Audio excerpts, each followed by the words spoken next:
Tonight, the clock is ticking. Freight railroad workers are preparing to go on strike in just over 24 hours. And if that happens, brace yourself for the ripple effect. Canceled trips, slower deliveries, higher prices at the store. The list goes on. Good evening. I'm Leslie Foster. Major companies and labor unions are rushing to reach a deal by Friday. And if they don't, a lot of things will quickly start to kick in. This is a big story, so we're going big with our coverage.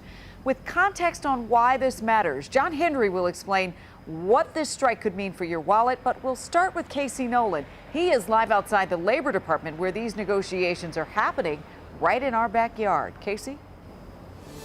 Leslie, the Biden administration had both sides here trying to reach a compromise today. So far, no deal. Just across the street, Congress debated whether to step in and force an agreement. Meanwhile, both sides agree the stakes are high for the entire country. Each day that passes, the possibility of a railroad strike seems to gain momentum that could be harder to stop by Friday's deadline.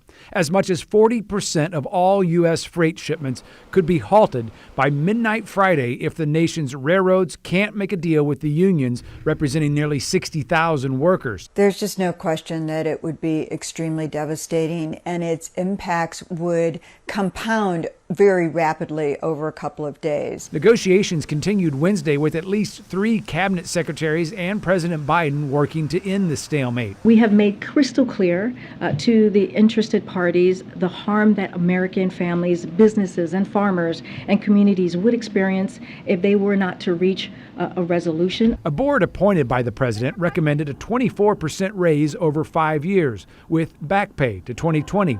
Railroad companies say they could agree to those terms, but unions are pushing back over sick time and attendance policies that they say penalize workers and make it difficult to use sick time even in emergencies. The federal mandate to keep the railroads running expires at midnight Friday unless Congress intervenes.